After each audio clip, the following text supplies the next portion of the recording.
the messaging we want to get across, we need web support. We need help from those people in the IT department to make our things work. And you probably do too. It's funny, I was actually just thinking about this. I'm used to doing speeches alone, and so I have like a whole room, and so we're navigating where I stand. It's like we're going to be dancing the entire time, so I'm sorry about any swing dancing that happens. As far as silos are concerned, obviously, how many of you in here work at Penn State? Anybody? Okay, I figured as much. So you don't know anything about silos at all. You guys probably have no clue anything about these, but I'm going to help you anyway.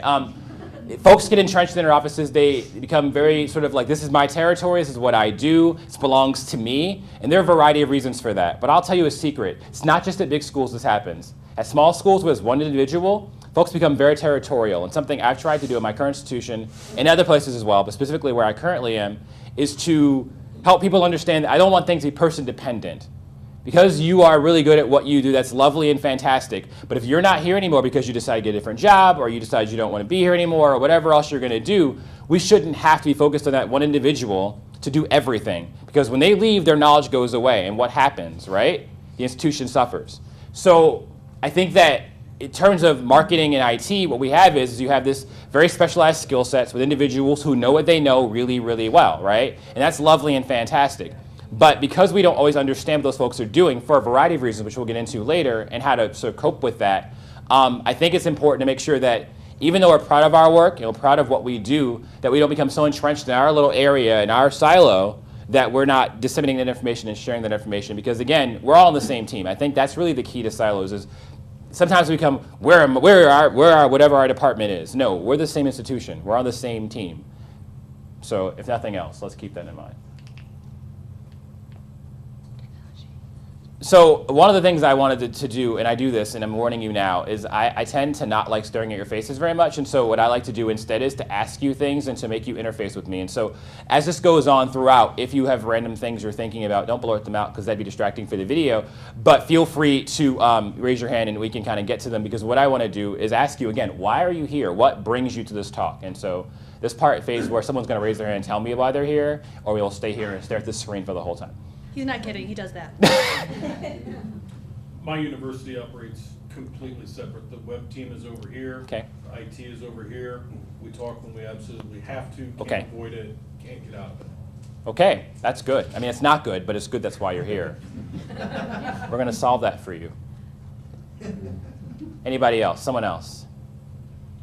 My university is a little bit different. Like, we're all in one group, like a group of 25 people. Okay. And I'm part of, like, the technology folks. But, like, we struggle sometimes as well, like, just with our marketing team in terms of generating content. Okay. As well as, like, our design team in terms of coming up with the creative. And even though we're literally within earshot of each other, like, there still are those silos. And so I was just looking for, and they're all great people and a great team and all of those things, but you get focused on what you're doing and what your role is, and right. That's kind of all you see moving forward. So.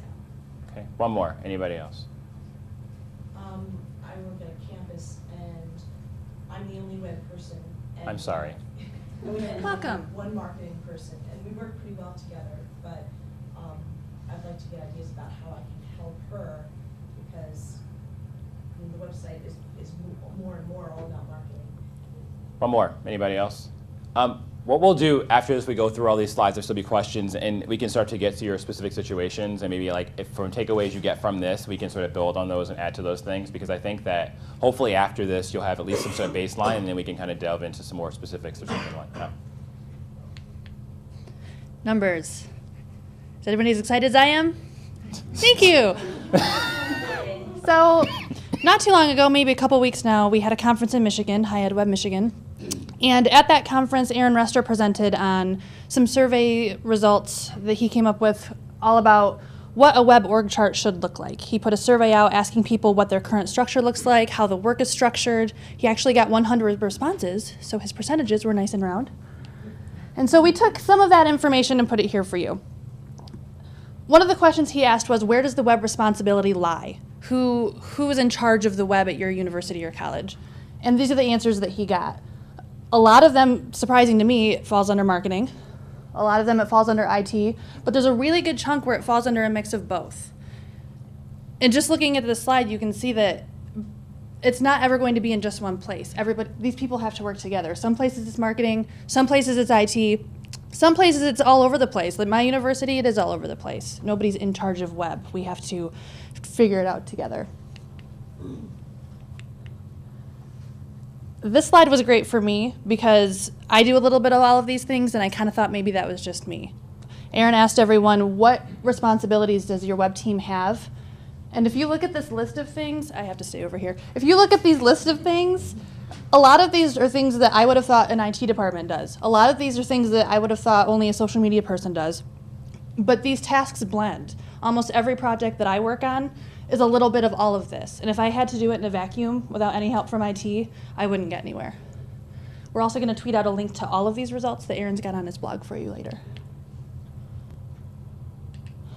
Another thing that we did when we were putting this presentation together was ask people what they thought was the key to success between marketing and IT. These are just a few of the quotes that we got from people, and really the crux of it always seems to be you have to work together, you have to cross the lines, you have to become friends, you have to speak each other's language. It's never going to be just one person's job. That means that you can't be hands off, and that means you can't let other people alone to do it by themselves.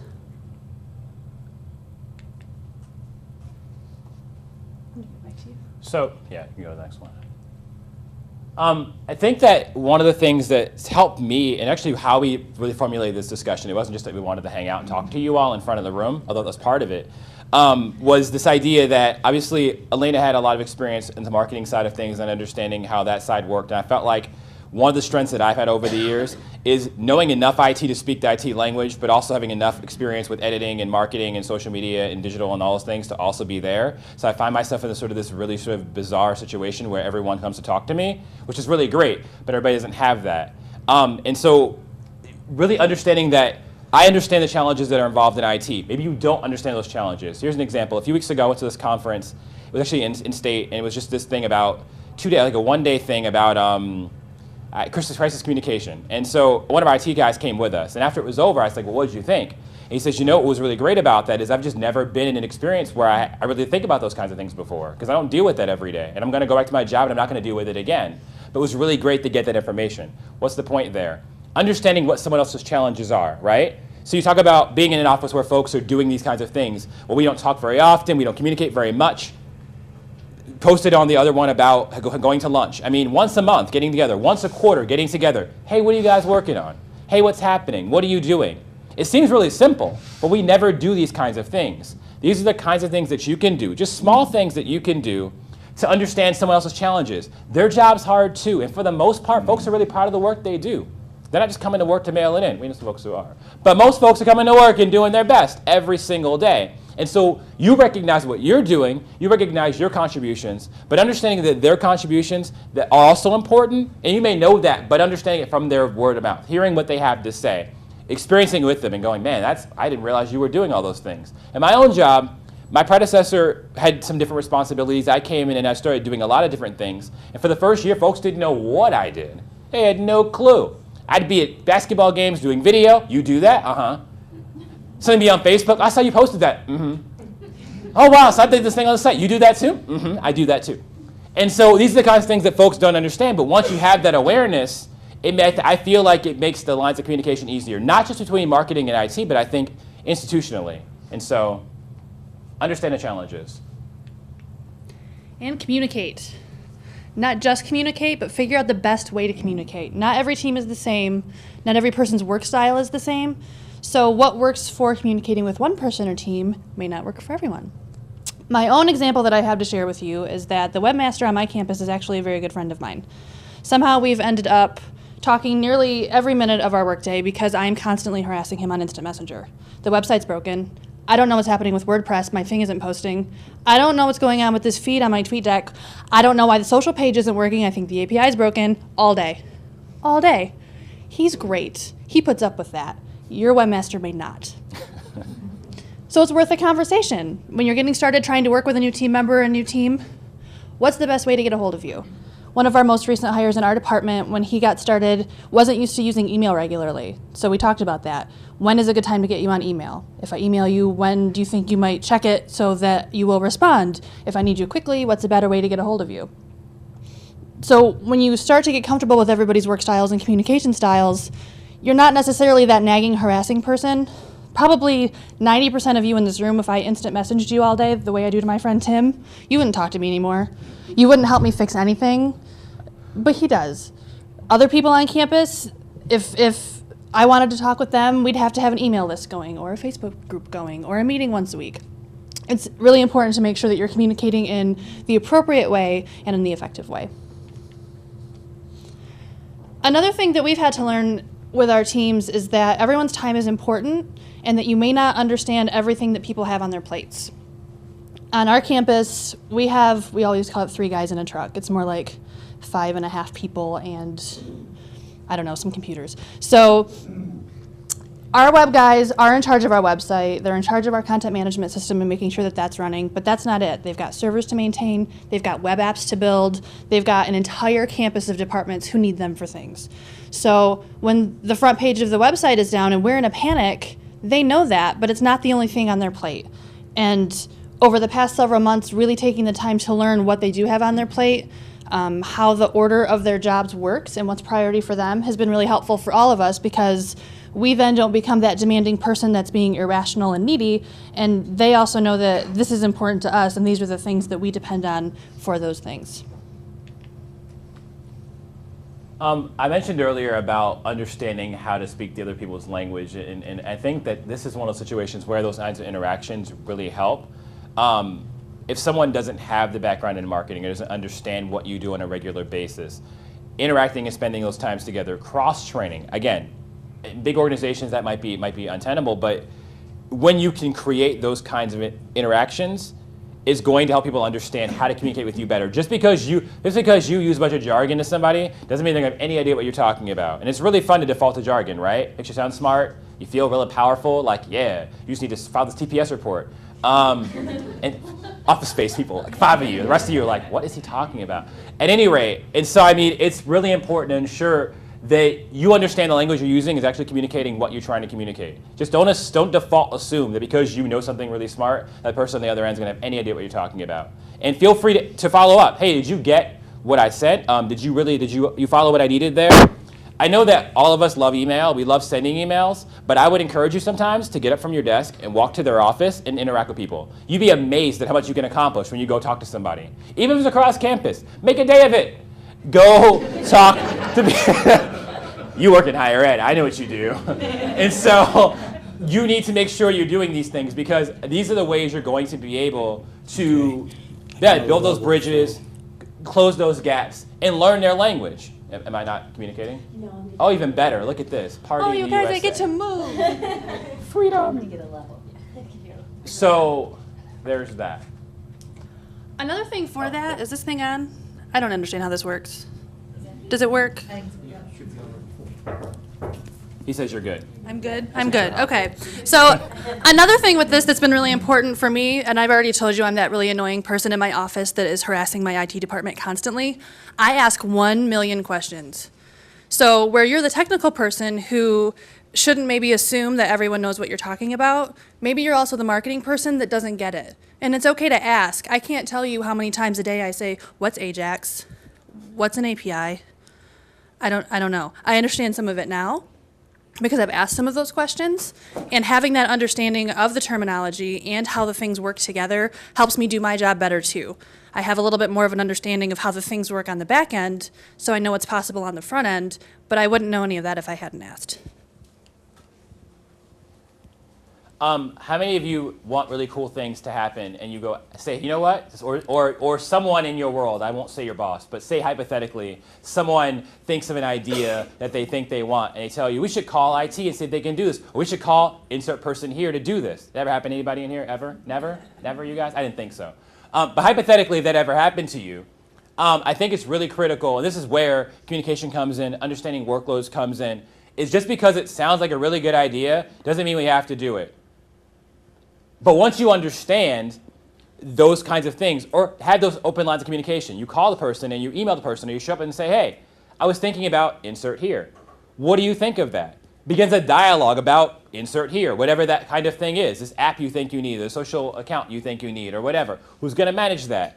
Who's going to build it? When do we need it? Do we need it next month? That's maybe problematic. Do we need it next year? Maybe that's a bit more, maybe it's easier to implement. Understanding all of those kinds of things. I think a lot of us, again, we all concerned about our jobs, our silos, our needs. You work in admissions, you want students. You work in marketing, you want everybody. You work in alumni, you want money. I mean, wherever you're doing things, you want to be responsive to the needs and the goals and the things that you're trying to do. We understand that. But I think understanding that everything that you want, whether it's a simple thing or a more complex thing, has requirements, takes time, it takes effort, it takes money. Let's start that one, right? Nothing takes money. Everything just happens magically because we're all smart, right? So understanding that, I think, moves us forward. And it's just really something to always remember about, need and want.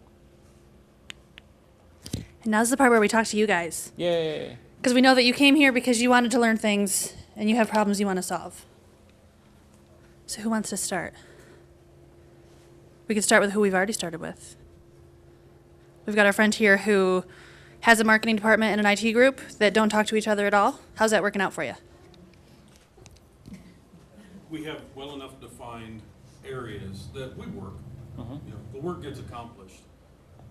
But that, the good to great, the making things work the way they should. Great book. Remains elusive. Well, I think that really, like with anything, I always tell people, what is your goal? What's your end goal, right? Like, what are we trying to achieve here? And I don't mean like your end goal, I want a big house. No, I mean like, what is your actual end goal? What are you trying to achieve, right?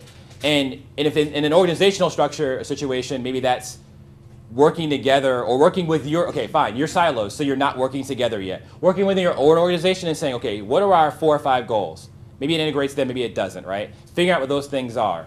And then at that point, say there's 2 goals that involve that particular organization or whatever, saying, okay, you know what, we need to interface these folks. And that's where senior leaders come in, frankly. And again, I recognize that in some places that may be fraught with more difficulty than others, and it's harder for individuals in these situations to figure out how to navigate that. But honestly, in a way, you have more power in that way. Because if you're just a mid-level peon and we're all mid-level peons together, you go find your other mid-level peons and say, look, we need to figure this out.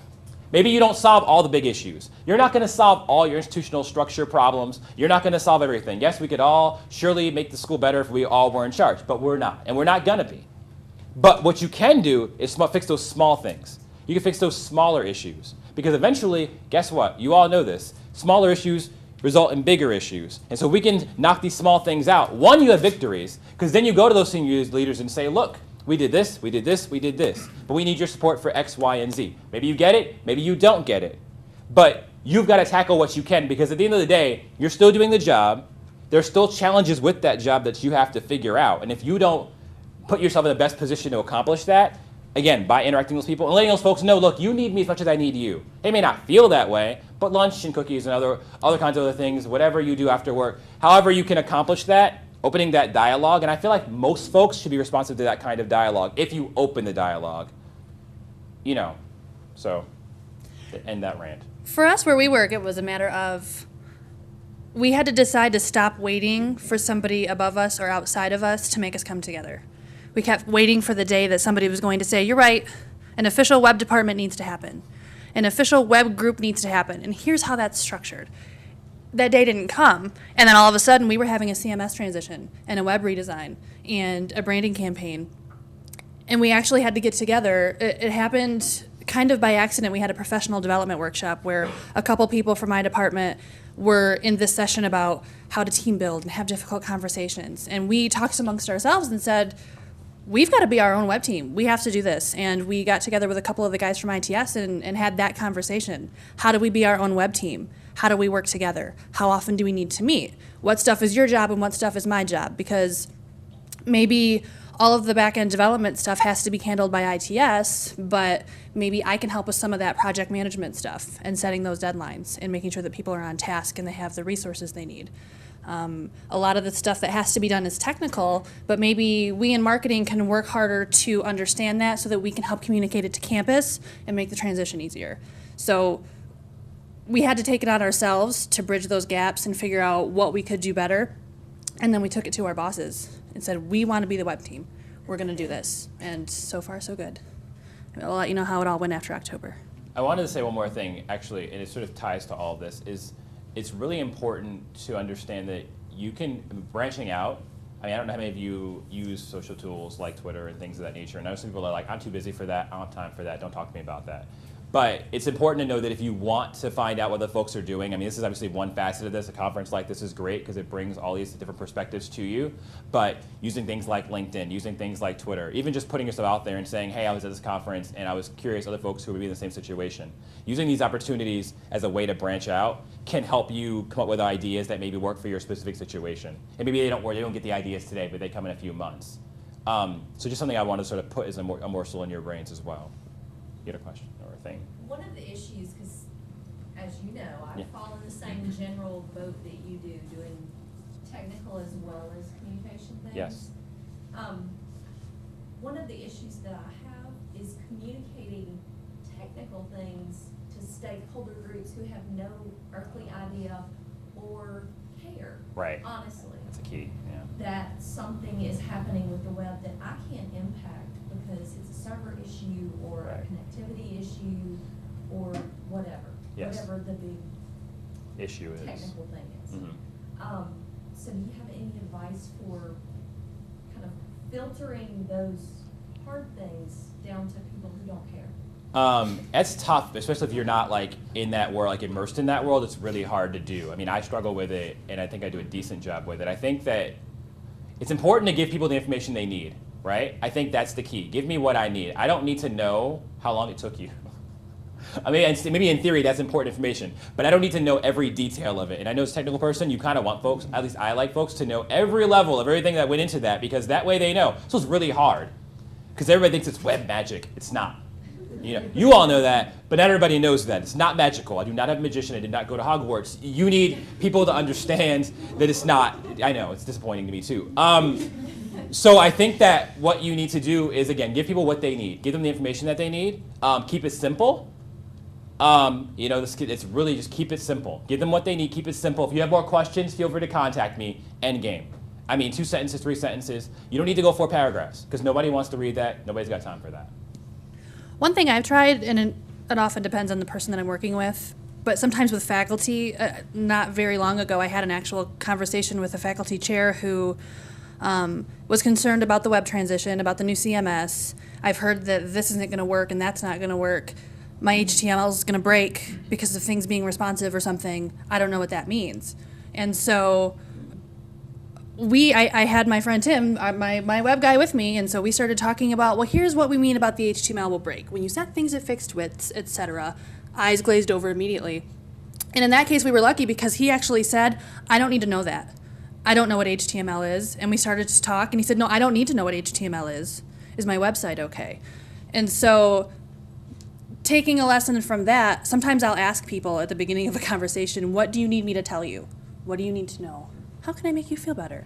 A lot of times you get a sense right away if the things that you're saying are resonating or making a difference or comforting people, or if it's just making it worse.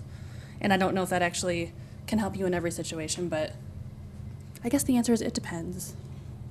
But having asked a million questions over the past year, I feel like I'm learning enough to be able to speak in layman's terms about things. And I used to be the layman, so I try to be in the middle. I'd like to share something that it's brand new in our office, and after 2 weeks, the energy level and how we work together is incredible. We have an open office, so there's no cubicles, so our, web people are here, design people here, we're all in the same room, but we don't really communicate with each other that well, with, the writers. And what they've instituted is we call it an all-team stand-up. Everybody, there's twice a week for a half hour. The entire team gets together and everybody has 2 minutes to talk about what they're working on. And even though you don't know what this person is saying, because I babble on about Drupal, but at least they get, oh, this is what she's working on. So I can see how busy she is. So if she doesn't respond to me right away, now I know. And so it really, just those 2 minutes of sharing what each other is doing, it lifted the mood in our office tremendously. So we're still in the midst of, in new, so I can't give you results, but it's something to try. And even if you aren't all in the same department and you can't have a meeting like that all the time, you can still get together and still have meetings. And maybe when you hear what other people are working on, not only will you get a little bit of an understanding of their workload and all of that, but you'll learn who does what. I can't tell you how many months we just knew the web guys did the web stuff. We didn't know which one was programming and which one was dealing with servers and which one was dealing with the web apps and which one dealt with the online event registration or any of that. And once we started to get a feeling for that, we knew who to ask our questions, we knew who to point other people to, and it really helped with workflow. I'm going to redirect. What's your biggest challenge? I mean, like web related. I mean, I don't need to like know about like, you know, your gardening situation. I can't solve that for you right now, but. I'd say control. Control, how do you mean? Who has control and who wants to share control. Yes, the I favorite. found, I mean, I know with us early on, earning the trust of the IT people to say, I am capable of doing these things. If you turn on these options, I can do it, and you don't have to do it for me. Like, just being able to show capability sometimes. And then the other side of that, too, is recognizing where those boundaries are as far as control. Like, we're doing a big PDF remediation right now. I don't have the technical knowledge to change those things because I'm the content person. Right. The IT people are the design people. And so there's this big back and forth right now of whose responsibility is this?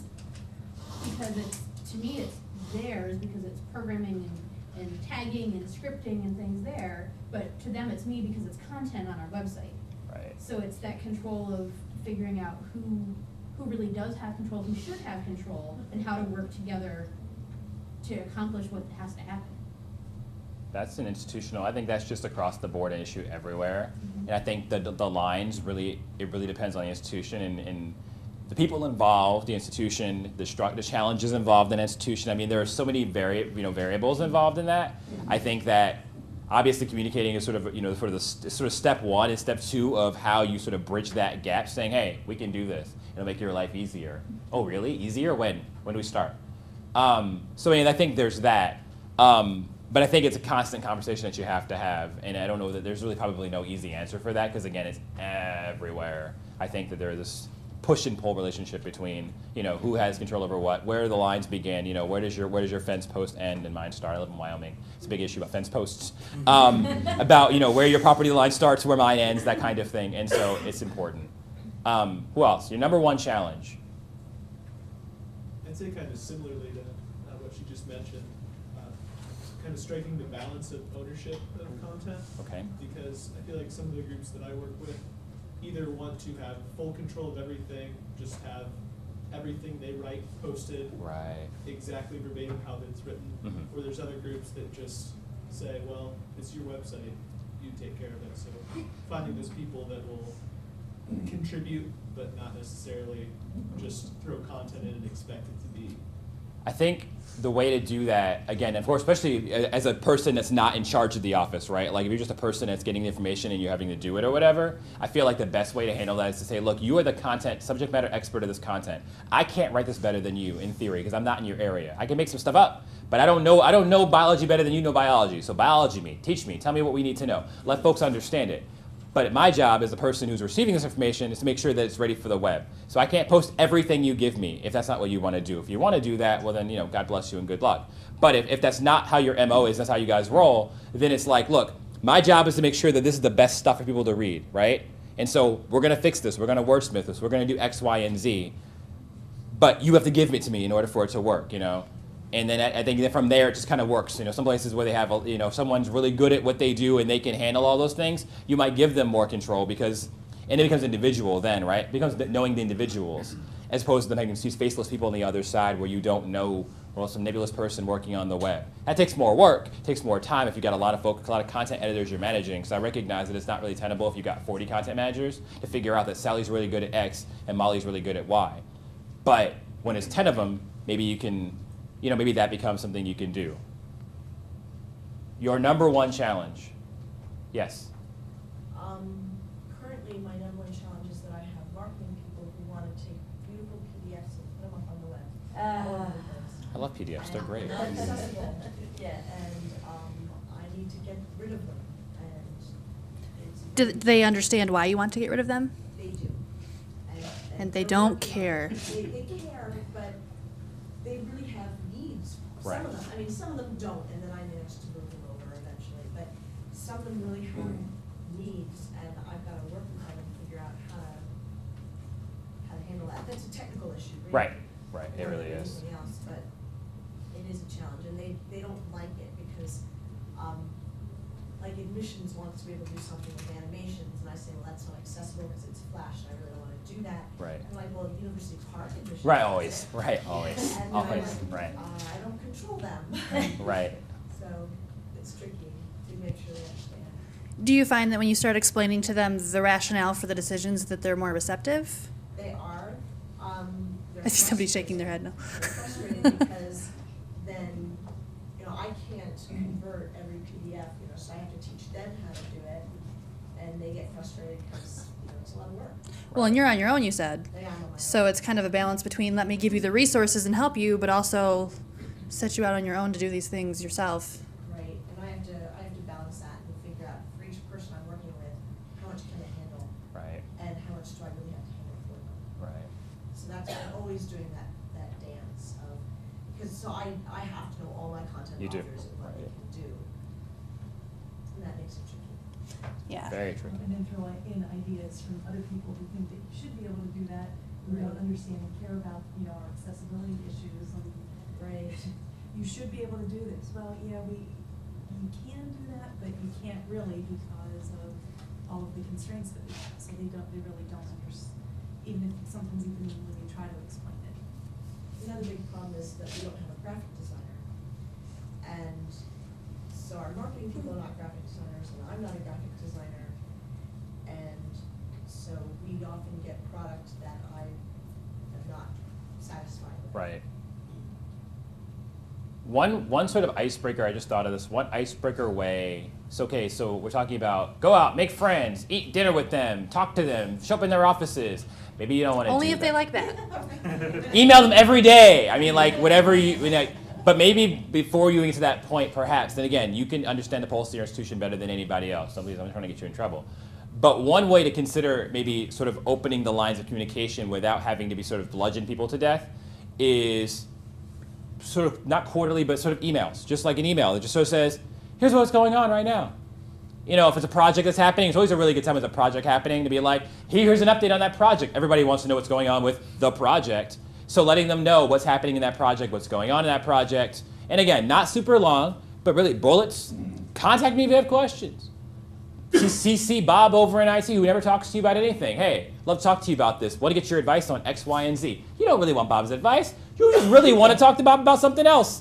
But he doesn't know that. I think that's a way, sort of an icebreaker way to sort of break into those conversations. I found it to be really effective in terms of, as a solo person in an institution that's not huge, but with the people who don't really have a huge understanding or frankly care about kind of the everyday sort of nuances of what you're doing. It's a good way to let them know, hey, I'm working over here. Shocking, I know. And also to say, here are the details of things that are happening. Feel free to contact me. They know you have an open door policy, so that as opposed to say, well, we didn't know we could come talk to you. Now people know they can come talk to you.